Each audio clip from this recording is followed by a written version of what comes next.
السلام عليكم، مرحبا بكم من جديد في مطبخكم يوميات نواعم.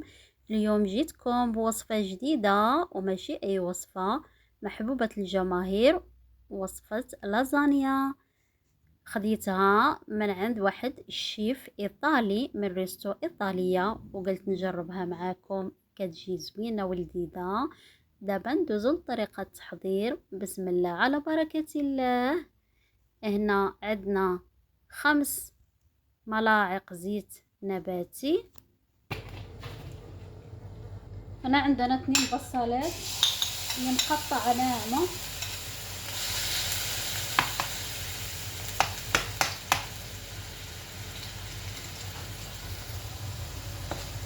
قلبوا البصل ديالنا حتى كيتشوح.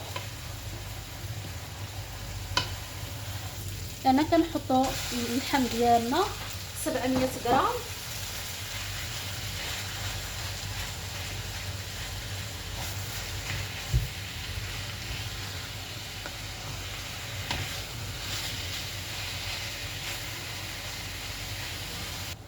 هنا نحطوا ملح حسب الذوق، نحطوا شويه قرفه، شويه فلفل اسود، نحط شويه كركم، حاجه بسيطه، شويه زنجبيل،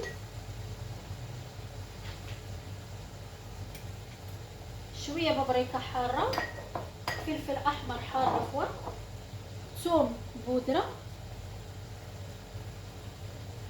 شويه بابريكا، شويه بابريكا ملعقه صغيره، فلفل حار ناعم. انا حطيت ناعم وحطيت المهروش. انا عندي منسمات ايطاليه. وهنا اخر شيء غندير قرنفل مع وحده حبه هيل، يعني هادو بهارات مشكله، اللي عنده بهارات مشكله يديروا. وهاد القرنفل ملي غنساوي الاكل ديالنا غادي نحيدهم، عاد غنحط الحشوه في لازانيا ديالنا. هنا غنديروا 4 حبات طماطم، 4 حبات طماطم معصوره.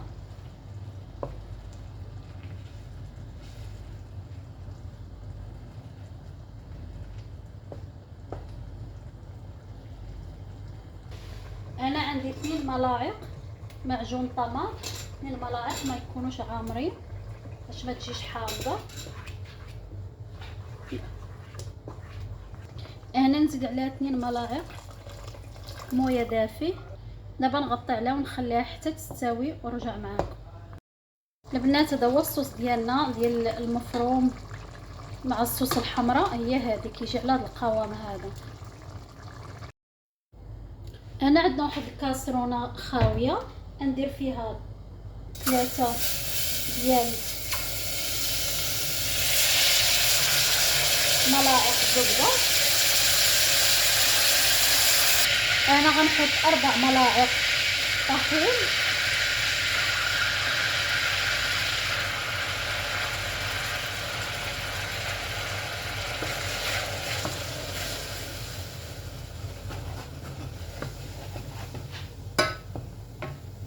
انا غنحطو 3 كاسات حليب.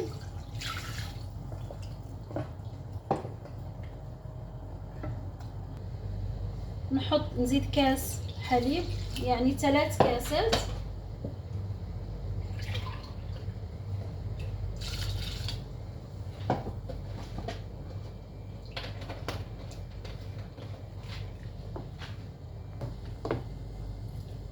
دابا حطينا 3 كاسات حليب. كندير شويه ملح حسب الذوق، كندير شويه فلفل اسود، شويه فلفل اسود، شويه جوز الطيب.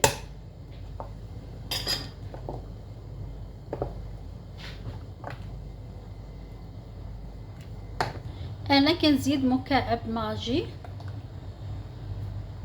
البنات هذه هي البشاميل ديالنا. هذا يعني اضافي، اللي بغى يضيف واحد الملعقه كبيره جبن شيدر، اللي بغى اللي ما بغاش عادي ماشي ضروري. دابا ديال البشاميل تاعنا كتجي على هذا القوام هذا. دابا كنحطها تبرد عاد نرجع معاكم. انا جبت الصينيه ديالي، غادي ندير فيها شويه ديال البشاميل وشويه ديال الصوص الحمراء.